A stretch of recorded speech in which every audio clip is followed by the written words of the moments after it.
కవితకు Rouse Avenue judicial custody పొడిగించింది. ఈ నెల 23 వరకు కవితను ఈడీ కస్టడీకి తీసుకోవాలని సూచించింది.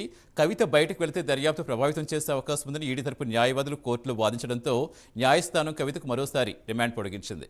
తనపై తప్పుడు ఆరోపణలతోటి అరెస్ట్ చేసిన ఎమ్మెల్సీ కవిత లేఖ విడుదల చేశారు. తాను చెప్పాల్సిందంతా కోర్టులో చెప్పారన్నారు. జైల్లో తనను సీబీఐ ప్రశ్నించిందని లేఖలో తెలిపారు. తాను తప్పు చేశాను అనేందుకు ఎలాంటి ఆధారాలు లేవన్నారు. లిక్కర్ కేసుతో తనకు ఎలాంటి సంబంధం లేదన్నారు. ఈ వ్యవహారంలో తాను కేవలం బాధితురాలు మాత్రమే అని ఆవేదన వ్యక్తం చేశారు. పూర్తి వివరాలు ఇచ్చేందుకు మా కరెస్పాండెంట్ కుమార్ జాయిన్ అవుతారు. కుమార్, ఏంటి ఎలా చూడాలి? కవితకి ఎప్పటికప్పుడు అక్కడ ఆటంకాలు ఎదురవుతున్నాయి. ఎంతసేపటికి బెయిల్ అయితే మధ్యంతర బెయిల్ కోసం దరఖాస్తు చేసుకుని ఎక్కడొక్కడ వచ్చే దాఖలాలు కనిపించడం లేదు. ఏం జరిగే అవకాశం ఉంది? అసలు ఏం జరుగుతోంది? ఇంకా లేఖలు ఏమని పేర్కొన్నారు కవిత?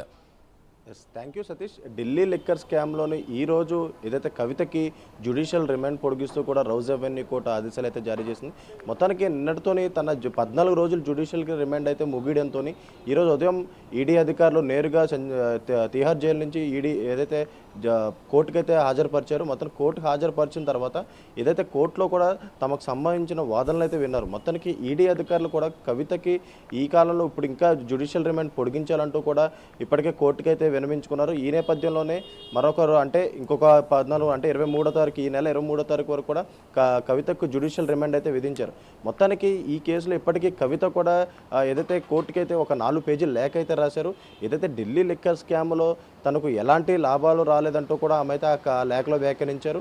అలాగే మరొక పక్క ఈ కేసులో ఇప్పటికీ ఏదైతే తిహార్ జైల్లో ఉన్న అరవింద్ కేజ్రీవాల్కి సంబంధించి కూడా హైకోర్టులో ఈరోజు విచారణ జరిగింది. మొత్తానికి ఈ విచారణ నేపథ్యంలో కూడా హైకోర్టు కూడా ఘాటు వ్యాఖ్యలు అయితే చేసింది. ముఖ్యంగా ఏదైతే తను అరెస్ట్ చేయడం ఏదైతే సరికాదంటూ కూడా ఏదైతే అరవింద్ కేజ్రీవాల్ అయితే పిటిషన్ అయితే వేశారు. ఈ నేపథ్యంలోనే హైకోర్టు కూడా ఘాటుగానే వ్యాఖ్యానించినట్లు తెలుస్తుంది. ఏదైతే అరవింద్ కేజ్రీవాల్ అరెస్టుకు సంబంధించి ఏదైతే ఇదంతా సీఎం అయితే మాత్రాన ఏదైతే ఖచ్చితంగా సామాన్యులాగే న్యాయం ఉంటుందంటూ కూడా హైకోర్టు అయితే వ్యాఖ్యానించింది. అలాగే అరవింద్ కేజ్రీవాల్ అరెస్ట్ చేయడానికి కూడా తగిన ఏదైతే ఆధారాలు ఉన్నట్టు కూడా ఇప్పటికే హైకోర్టు అయితే సమర్థించింది.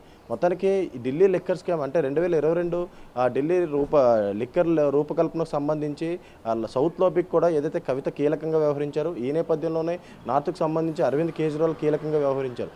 ఇది సౌత్ లోబీకి అనుకూలంగా ఏదైతే ఢిల్లీ లిక్కర్ స్కామ్ రూపొందించిందంటూ కూడా ఏదైతే కొన్ని వందల కోట్లు ఏదైతే ట్రాన్సాక్షన్ జరిగిందంటూ కూడా ఈడీ అధికారులు అయితే అభియోగించారు. ఈ నేపథ్యంలోనే అప్పుడు కవితను అరెస్ట్ చేయడం జరిగింది. అలాగే అరవింద్ కేజ్రీవాల్ని అరెస్ట్ చేయడం, మనీష్ సిసోడియా కావచ్చు, ఇలా కొంతమంది నేతలను అయితే అరెస్ట్ చేయడం జరిగింది. మొత్తానికి సౌత్ లోబీకి సంబంధించి ఏదైతే కవిత కీలకంగా వ్యవహరించారు. ఈ నేపథ్యంలోనే గత నెల 15వ తారీఖున కవితను అయితే అరెస్ట్ చేశారు. ఆ తర్వాత 7 రోజులు కస్టడీకి తీసుకొని పూర్తిగా విచారించారు. ఆ తర్వాత మరొక 3 రోజులు కూడా కవితను అయితే ఈడీ అధికారులు విచారించిన తర్వాత ఏదైతే 14 రోజుల జ్యుడిషియల్ రిమాండ్ అయితే విధించడం జరిగింది.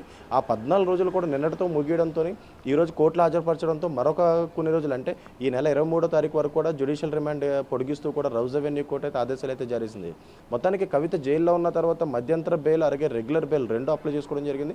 ముఖ్యంగా మొన్న ఏదైతే ఈ కోర్టులోనే ఏదైతే ఈ మధ్యంతర బెయిల్ అయితే రద్దు చేసింది. ఏదైతే ముఖ్యంగా కవిత తన చిన్న కొడుక్కి ఏదైతే పరీక్షలు ఉన్న నేపథ్యంలోనే బెయిల్ మంజూరు చేయాలంటూ తల్లి పాత్ర తను పోషించాలంటూ కూడా తన పిటిషన్లో పేర్కొంది. ఈ నేపథ్యంలోనే ఏదైతే అప్పటికి ఈడీ అధికారులు కూడా మొత్తానికి కొడుకు పరీక్షలు ఇప్పటికే 50% పూర్తయింది. ఇప్పుడు ఒకవేళ కవితకి బెయిల్ మంజూరు చేస్తే ఏదైతే ఆధారాలు తారుమారు చేస్తారంటూ నేపథ్యంలోని రెగ్యులర్ బెయిల్ కూడా కొట్టడం జరిగింది. మరొక పక్క ఏదైతే రెగ్యులర్ బెయిల్ అయితే ఈ నెల 20వ తారీఖున విచారించాలన్న నేపథ్యంలో మరోసారి పిటిషన్ వేయడంతో ఈ నెల 16ను కూడా విచారించనుంది. మొత్తానికి ఈ రోజు రౌజ్ అవెన్యూ కోర్టులో కవితకు మాత్రం మరొకసారి జ్యుడిషియల్ రిమాండ్ అయితే పొడిగించారు. ఈ నెల 23 వరకు కూడా ఈ జ్యుడిషియల్ రిమాండ్లోనే అంటే తిహార్ జైల్లోనే కవిత ఉండనుంది. సతీష్.